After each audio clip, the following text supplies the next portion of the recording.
할렐루야. 오늘 성탄절 우리 첫 설교를 제가 합니다. 오늘 그리고 이제 24일 날 저녁에 한번, 그리고 성탄절 날 당일날에서 성탄 설교를 3번 하겠습니다. 역사의 주인이신 하나님이라는 제목으로 성탄 첫 설교를 하겠습니다. 역사의 주인은 하나님이십니다. 하나님께서 역사를 지금도 주관하고 계세요. 모든 역사는 스스로 흘러가는 것이 아니라 사람들에 의해서 움직이는 것이 아니라 그 역사를 움직이시는 분은 하나님이십니다. 하나님이 계획하시고 하나님이 모든 역사를 만들어가고 계세요. 지금 사람들이 그 앞에 나와서 있는 것 같지만 그 모든 배후에서 그 모든 사람들을 움직이고 역사를 흘러가게 하시는 분은 하나님이시라는 것입니다. 그리고 역사는 하나님의 계획에 의해서 계획되어지고 결정되어진다는 것입니다. 나라의 흥망성쇠, 그리고 그날의 모든 제국의 그 수명은 하나님이 결정하신다는 것이요. 다니엘 7장 말씀을 보면요, 다니엘이 벨사살 왕화 때 짐승의 환상을 그가 보게 되어집니다. 근데 그 환상이, 첫 번째 환상이 독수리 같은 그런 모습으로 나타나요. 근데 그것은 바벨론을 나를 의미하고 있어요. 그 다음에 표범, 그 다음 곰, 표범, 그 다음에 새, 이런 환상들이 나오는데 제국의 수명을 말씀해주고 있는 것입니다. 바벨론이 강성한 독수리같이 강한 그런 나라처럼 보이지만 그것도 저물게 되어지면 다시 또 새로운 시대가 나오는데 메데, 바사, 헬라, 로마 같은 그 다음 시대가 나라들이 이렇게 준비됐다라는 것이에요. 근데 그것을 다니엘은 환상 가운데 미래를 봐요. 앞으로 제국들이 어떻게 될 것인가, 나라의 흥망성쇠들이 어떻게 될 것인가를 다니엘은 지금 그가 환상 속의 것을 보고 있습니다. 여러분들, 이 나라의 끝을 아십니까? 미국의 끝을 아십니까? 북한의 끝을 알고 있습니까? 중국의 끝을 알고 있습니까? 우리는 지금 나라들의 그 마지막을 알지 못합니다. 시대마다 나라들의 흐름을 우리는 알지 못해요. 어느 나라가 패권국가가 될지, 어느 나라가 어느 나라에서 지배를 당할지 우리는 알지 못합니다. 그런데 하나님께서 다니엘을 통하여서 이와 같이 나라들의 지금 세대를 지금 보여주고 계세요. 그리고 그 나라들의 특징들을 말씀해주고 있습니다. 사자, 곰, 표범, 새, 그 각 나라들마다의 특징들, 짐승들을 통하여서 나라들을 보여주고 계시는데, 한 가지, 영원한 나라는 이 세상 나라가 아니라 하나님 나라뿐이시라는 거예요. 하나님께서 주관하시는 그 나라만이 영원한 나라고 모든 나라는 그 시대마다 변화됐다는 것입니다. 여러분들, 역사의 우연이란 없습니다. 지금 코로나가 우연일까요? 우한에서 발생한 이 코로나가 여러분들 어떤 누군가 실수해서 발생한 그러한 것이라고 볼 수도 있겠지만 그게 전부일까요? 왜 이런 바이러스 때문에 전 세계가 어려움을 당하고 특히 교회들은 예배 제한을 받고 교회 문을 열고 닫고 하는 일까지 벌어질까요? 말라기서 보면 하나님께서 내가 너희들이 드리는 제물에 의해서 제물을 너희 총독들에게 들어봐라. 총독들이 어떻게 대하는가? 너희들이 내 마당을 밟는 것이 내게는 참으로 번겁스럽구나.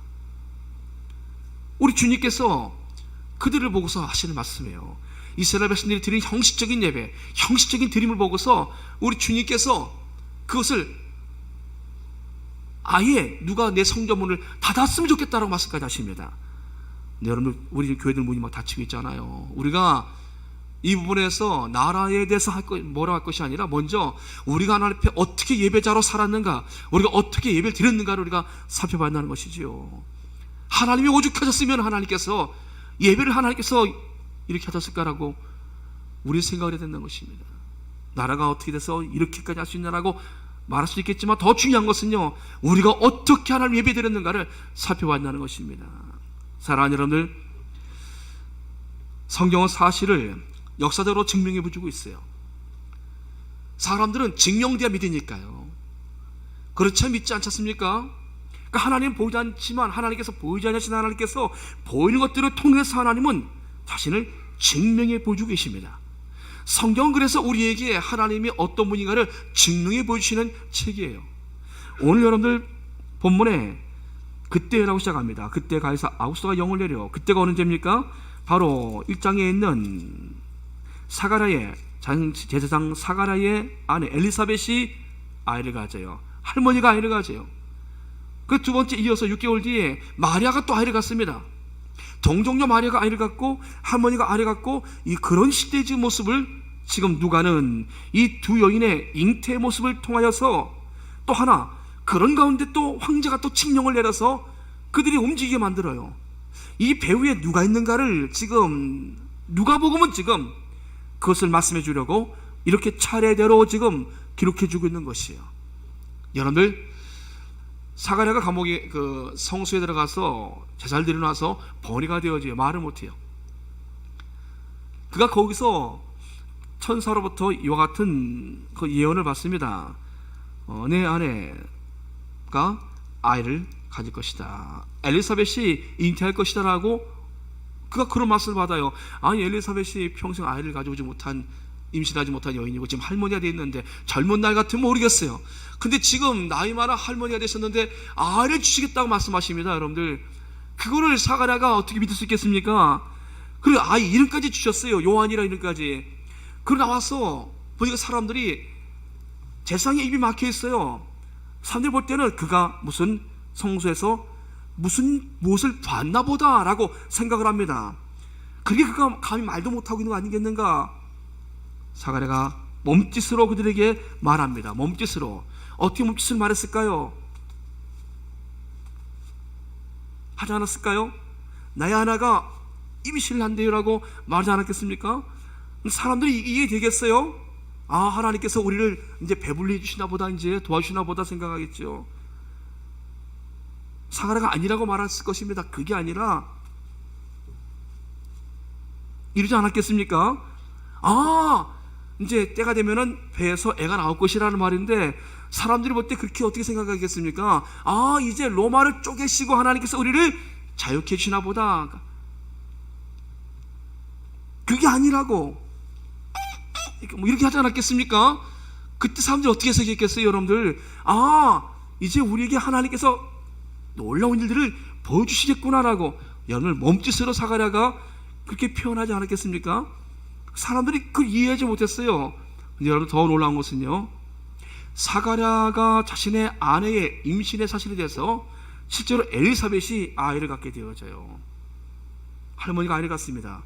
근데 그 뒤에 보니까 더 놀라운 일이 있어요. 그것은 바로 동정녀 마리아가 아이를 갖는 일입니다. 여러분들, 할머니가 아이를 갖는 것과 처녀가 아이를 갖는 것과 둘 다 잉태를 하는데 어느 게 더 어려울까요? 어느 게? 할머니가 아이를 갖는 게 어렵다. 처녀가 아이를 갖는 게 어렵다. 여러분들, 어느 게 더 어렵겠습니까, 여러분들? 1번이 2번이에요? 할머니랑 할아버지가 계시잖아요. 그래도 할아버지가 계시잖아요. 근데 이 처녀는 혼자 아이를 갖습니까? 물론 정혼한 요셉이 있었지만 동거하기 전이라고, 동침하기 전이었어요. 아, 처녀가 어떻게 아이를 가져요, 여러분들? 근데 이 사건을 하나님께서 기록해 놓으셨어요. 태어날 아이는 세례 요한, 오실 메시아를 광야의 소리처럼, 오실 분을 예비하는 자로, 그런 자로 오실 선지자, 아비의 마음을 자식이 하나님과 자식 백성들과의 깨어진 관계를 회개로 돌이켜서 연결시킬 그럴 사람으로 올 아이라고 말씀해 주셨고, 그 다음에 올 그 마리아에서 태어날 그 아이는 바로 이스라엘에 오실 분, 이스라엘에 나오실 분, 다윗의 언약의 씨로 이 땅에 하나님의 백성을 구원하실 메시아로 오실 분이라고 말씀해 주고 계십니다. 광야의 소리처럼 세례 요한은 오실 분을 증거하다가 사라져합니다. 죽어야 됩니다. 그래서 옥중에서 그는 그렇게 죽습니다. 근데 그가 증언했던 동정녀에서 태어날 그 아이는 인류의 죄를 위해서 자신의 목숨을 십자가에서 내어주실 분으로 그분은 오시는 아이였어요. 여러분, 이 두 사건을 통해서 지금 의사 누가는 신비로운 출생을 순서대로 지금 이렇게 말씀해 주고 있으면서 여기서 더 나가서 이때 황제가 한 칙령을 내려요. 그 칙령은 가이사 아우구스토, 옥타비누스를 말하는 겁니다. 로마의 황제 가이사 아우구스토가 한 영을 내립니다. 근데 그가 영을 내리는데 그 영이 모든 사람들은 자신들의 고향으로 돌아가 호족을 하라. 호족을 하라. 이유가 있었어요. 황제가 그렇게 사람들을 호족을 하라고 고향으로 다 돌려보내는 이유가 있었습니다. 표면적인 현실적인 이유는요, 지배력 강화를 위해서. 황제가 통제할 수 있는 인원이 정확하게 각 지역마다 얼마나 되는가를 파악하기 위해서, 또 하나는 정확한 세금을 받기 위해서. 그러니까 돈과 연관되어 있는 거예요. 숫자가 정확하면 세금 걷는 것도 정확하게 받을 수 있잖아요. 1인당 얼마씩 해서 정해놓은 세금이 있었으니까 당시에. 황제의 생각에는요, 자신의 힘과 자신의 그런 돈을 더 받으려고, 세금을 더 받으려고 이런 칙령을 내립니다. 여러분들, 하나님께서 왕을 움직이세요. 황제를 움직이셨어요. 황제가 지금 칙령을 내리는데 이 칙령 때문에 지금 사람들이 고향으로 돌아갑니다. 근데 이때 요셉도 다윗의 집 족속이므로 그도 돌아가게 되어져요. 어디로요? 그의 고향 유대 베들레헴으로 올라가게 되어집니다. 여러분들, 지금 의사 누가는 지금 하나님께서 지금 어떻게 역사를 주관하고 계신가를 그는 지금 우리에게 말씀해 주고 있는 것이에요. 할머니의 잉태 세례요한이 나오고 동정녀 마리아에게서 예수님이 나오시는데 그때가 언제인가를 그는 증명해 주고 있는 것입니다. 그때 어떤 일이 있었는가, 그리고 왜 그때 그런 로마의 황제 칙령이 있게 되어졌는가. 여러분, 그 칙령 때문에 사람들이 전부 다 강제로 다 고향으로 돌아갈 수밖에 없어요. 칙령에 의해서, 황제에 의해서 발휘된 명령이기 때문에 고향으로 돌아가 호적을 올려야 되는 것입니다. 그렇기 때문에 지금 이 상황 속에서 요셉이라는 사람도 마찬가지예요. 황제는 자신의 힘과 돈 때문에 사람들에게 이런 명령을 내렸습니다. 여러분들, 돈이 사람을 움직입니다. 권력이 사람을 움직여요. 여러분들, 우리의 궁극적으로 우리의 돈과 힘은요, 하나님의 영광을 위하여 쓰여지기 축복합니다. 우리의 힘이 아니라, 우리의 자랑이 아니라 주의 영광을 위하여, 주의 영광을 위하여. 그러나 세상 사람들은 그렇지 않아요. 자신의 힘을 위하여, 자신의 삶의 안정과 평안함과 더 나은, 더 좋은 삶을 살기 위해서. 여러분들, 목적이 달라요. 여러분들, 황제도 움직였어요. 누가 움직였습니까? 하나님이 그에게 세금을 걷게 하심으로 황제가 움직여요. 그런데 거기서 하나님의 말씀이 이루어져 가고 있어요. 요셉이 베들레헴에 올라간 거, 그가 자기의 자유로 올라간 것이 아니에요. 할 수 없이 황제 명령 때문에 그가 베들레헴에 올라갑니다. 베들레헴에 올라가서 그가 지금 호적하러 올라가요. 그런데 이 말씀이 미가서 5장 2절 말씀 보면, 베들레헴 에브라다야, 너는 유다 족속 중에 작을지라도 이스라엘을 다스릴 자가 내게로 나올 것이라. 그의 근본은 상고에 영원에 있느니라. 이스라엘 다스릴 진정한 통치자 왕이 오시는데 그분은 어디서 나오십니까? 베들레헴에서 오실 분이에요. 베들레헴에서 태어나십니다. 그분은 태초부터 계신 분이시고 그분은 진정한 영원한 왕이신데, 그 왕이 오시는데 그분이 베들레헴에서 태어나신다라는 거예요. 여러분, 베들레헴에 요셉이 그곳을 향해서 올라갔어요. 그곳에 올라가서 거기서 아이를 낳습니다. 갈릴리에서 나신 것이 아니라 미가 선지자가 예언한 대로 베들레헴에서 아이가 태어나요. 여러분들, 역사는 하나님 말씀 안에서 지금 진행되고 있다는 사실 여러분들 아십니까? 하나님 말씀하신 이 말씀이 지금 미가서 5장 1절부터 있는 말씀이 지금 이루어져 가고 있어요. 요셉이 미가 선지자의 말씀을 알고, 아, 그렇구나, 이제 나라 정원한 이 여인이 아이를 낳을 테니까 말씀을 이루기 위해서 내가 베들레헴에 가서 아이를 출생해야지, 이게 아니었어요. 황제의 칙령에 의해서 할 수 없이 올라갔는데 거기서 아이를 낳은 것입니다. 근데 아이를 낳고 보니까 누가의 그 눈을 볼 때는 그 요셉이 한 그 같은 모습은 바로 미가 선지자, 하나님이 예언해 놓으신 미가 선지자를 통해서 하신 그 말씀이 이루어져 가고 있다는 것이에요. 사랑하는 여러분들, 그리고 황제 이름을 정확히 기록해 주고 있습니다. 가이사 아구스토 옥타비누스, 그 황제 띠선이라고 말씀하고 있습니다. 옥타비누스는 BC 27년에서 또 AD 14년까지가 통치를 한 왕이에요. 그러니까 예수님이 태어나기 전후로 그가 있었던 황제입니다. 그의 연도를 정확히 기록해 놓은 이유가 있습니다. 예수님의 오심은, 동정녀 마리아에서 오심은 여러분들 역사적인 사실이라는 거예요. 그분의 오심은 여러분들 이 땅에 일반적인 역사에도 기록되어 있는 역사적인 근거를 갖고 있는 사실이라는 겁니다. 사랑하는 여러분들, 예수님이 그럼 왜 이 땅에서 역사 속으로 들어오셨습니까? 그분을 성경은 말씀하고 있습니다. 다윗의 자손 요셉. 요셉도 다윗의 집 족속이므로 요셉이 다윗의 자손이에요, 여러분들. 그리고 마리아는 레위 지파의 아론 지파의 거기에 그 딸이에요, 보니까. 근데 마리아가 아이를 갖는데 로마 가톨릭 같은 경우는 마리아를 성모, 하나님의 엄마로 높입니다. 중보자로 그 여인을 두고 마리아에게 기도를 합니다. 마리아가 복된 여인은 분명히 복이 있어요. 엘리사벳 같은 경우는 천사의 방문을 받았을 때 아유 그런 일 어떻게 내게 있겠습니까? 라고 말했는데, 근데 이 마리아 같은 경우는요, 미천한 계집종에게 주의 말씀대로 이루어지리이다. 주의 말씀은 능치 못할 일이 없습니다. 주의 말씀대로 이루어질 줄 믿습니다. 라고 아멘으로 받았던 여인이에요. 믿음의 여인입니다. 그러나 마리아가 잉태한 것은요, 여러분들 마리아 개인의 어떤 경건과 능력이 아니었어요. 보니까 그와 정혼한 요셉이란 사람이 다윗의 자손이에요. 요셉이 다윗의 자손인데 하나님께서는 다윗의 자손을 통해서 하나님의 언약의 왕 메시아를 보내신다라고 약속을 하셨어요. 당시에 여러분들 로마가 지배하는 시대여서 왕손의 의미가 없어요. 재상의 지파는 그나마 간헐적으로 이어져 왔어요. 근데 왕손의 의미는 없어요. 그가 누구의 왕의 후손인가, 내가 김씨의 누구의 왕의 내가 몇 대 손이다, 지금 의미가 없지 않습니까? 내가 이씨의 나라의 왕의 후손이 내가 몇 대 손이라고 말해서 인정받습니까?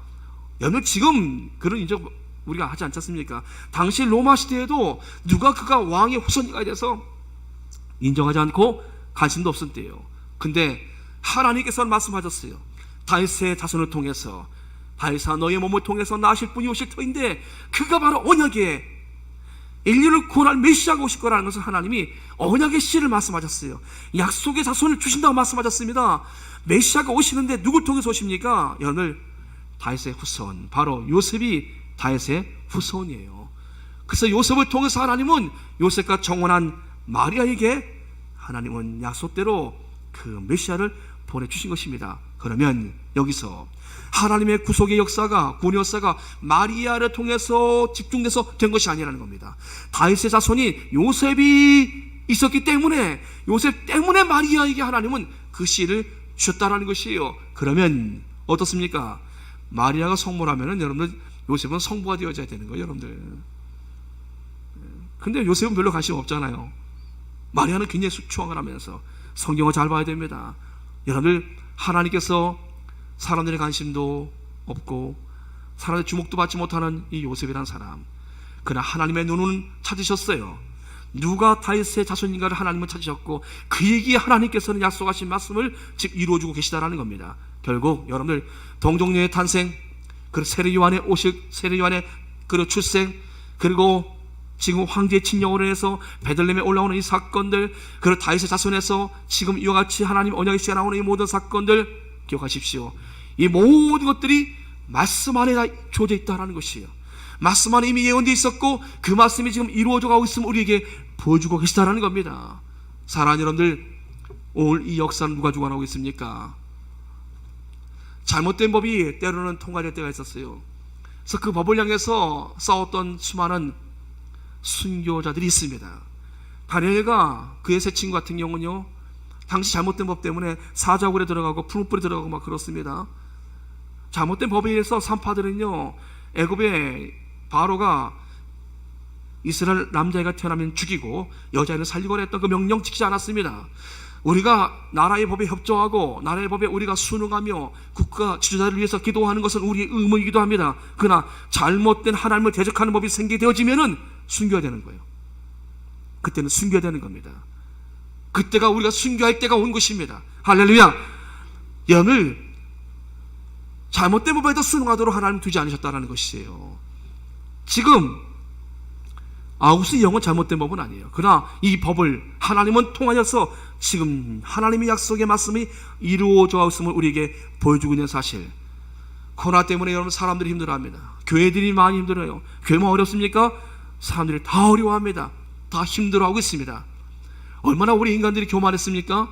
우리 힘으로 모든 것을 할 수 있을 만큼 얼마나 빠른 그런 발전과 우리가 번영을 보지 않았습니까? 그런데 보이지 않는 이 바이러스가 원래 인체에 지금 존재하는 바이러스가 99%는 다 우리한테 다 좋은 바이러스라는 거예요. 다. 근데 1%가 문제라는 거예요. 항상 1%가. 근데 이 1%의 바이러스가 지금 우리를 지금 힘들게 하는 거예요. 지금 여러분들. 근데 우리가 여기서 잊지 말 것이 있습니다. 이때도 지나갈 것은 분명한 것이고, 또 하나는 이 역사를 누가 주관하고 계시는가. 난 이와 같이 전염병의 세상 속에서 나의 하나님을 내가 어떻게 섬기고 있는가. 사람들은 말합니다. 너희 하나님에 계시다면 이런 재앙이 있을 수 있겠느냐? 라고 말할 수도 있을 거예요. 하나님에 계시다면 이 재앙을 먹게 해봐라고 그들은 또 말할 수 있을 것입니다. 그러나 분명한 것은 이 재앙도, 이 모든 이 사건도 하나님의 손 안에서 놓여있다는 것이에요.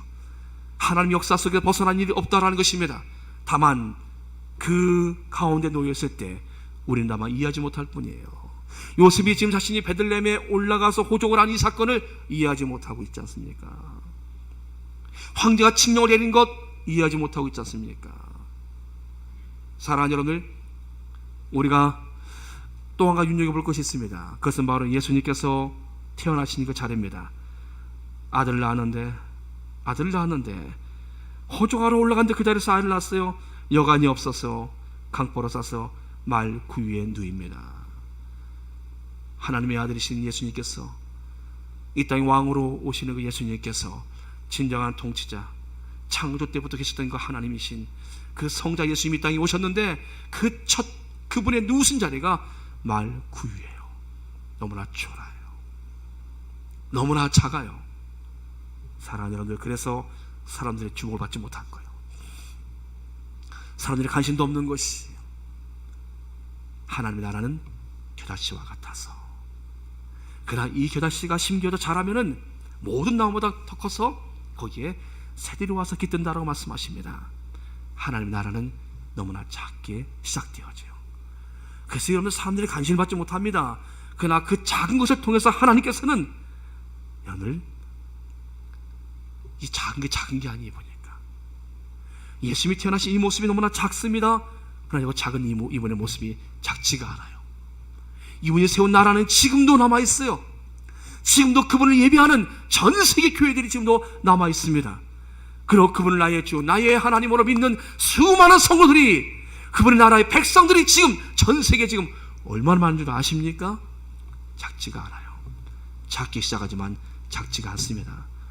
사랑하는 여러분들, 작은 것 안에 감춰져 있는 하나님 나라를 볼 수 있길 주의 이름으로 축복합니다. 이 모든 세상 나라가 하나님의 손 안에 있음을 기억하시기 바랍니다. 여러분, 바이러스보다 더 크신 분을 하나님을 기억하십시오. 정말 두려워할 것은 우리가 바이러스가 아니에요. 코로나가 아닙니다. 정말 두려워할 것은 하나님 앞에 내가 섰을 때, 내가 하나님 앞에 섰을 때 나를 주께서 뭐라 말씀하실 것인가, 하나님이 더 두려워야 돼요. 생각을 바꾸십시오. 카톡에 이와 같은 글이 올라와 있더라고요. 사람들이 얼마나 비방하고 서로 욕하고 서로 시기하고 질투했으면 하나님이 입을 막아 놓으셨을까? 만나면 얼마나 싸웠으면 하나님께서 아예 싸우지 못하도록 거리두기를 주셨을까? 사랑하는 여러분들, 사랑합니다. 서로 인사합니다. 사랑합니다. 여러분, 우리가 이와 같이 하나님 앞에서 사랑하고, 우리가 그리스도 안에서 우리가 하나님을 신실하게 예배하고 우리가 사랑하고 가면요, 하나님이 다시 교회 예배 문 열을 줄 믿습니다. 우리 구주께서 오셨어요. 역사 가운데 오셨습니다. 그분은 이 사실을 증명해 주고 계십니다. 누가라는 의사를 통해서 이 사실을 정확하게 차례대로 우리에게 보여주고 계십니다. 하나님의 말씀이 이루어져 가고 있음을 보여주고 계시고, 그리고 그분께서는 역사 속에 오셔서 이 땅에 구주로 지금도 우리와 함께 하심을 보여주고 계십니다. 사랑하는 여러분들, 우리 구주 예수 그리스도의 오심을 여러분들이 이 사실을 다시 한 마음속에 받아들이시고, 그분의 오심은 여러분들 단회적인 구원으로만 끝낸 것이 아니라 왜 오셨어요? 임마누엘로, 나와 함께 하시기 위해 하셔서, 나를 위해 주신 그 주님께서는 그것은 끝이 아니라 나와 함께 하시기 위해 하셔서 그분께서는 임마누엘로 우리 가운데 함께하고 계심을 여러분들 이 시간 마음속에 간직하시길 축복합니다. 기도하겠습니다.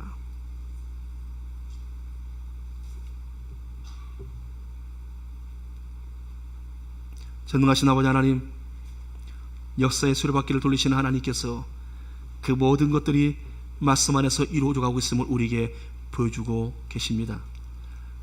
오늘의 역사와 앞으로 남아가는 모든 역사도 하나님 말씀 안에서 그 끝이 있음을 하나님 우리에게 알게 하신 하나님, 우리가 하나님 앞에 되어진 그런 모든 상황들을 하나님 우리가 불편한 상황이 되어져도 하나님 원망하지 않게 주옵시고, 그 모든 것들을 주관하신 하나님을 바라보게 해 주옵시며, 그 모든 사건들을 통하여서 우리에게 말씀하시는 하나님의 음성을 듣게 하여 주시옵소서. 전능하신 아버지 하나님, 어려운 시대라고 말합니다. 그러나 이 시대 가운데서도 구주의 오심, 우리 예수 그리스도의 오심의 이 탄생의 소식을 우리가 전하게 인도하여 주옵시며, 주님이 지금도 우리와 함께 하시는 임마누엘 하나님 되심을 우리가 잊지 않게 하여 주시옵소서. 예수님의 이름으로 감사하며 기도드립니다. 아멘. 전능하신 나의 주 하나님, 주의 말씀이 이루어져 가고 있습니다. 이 찬양 드립니다.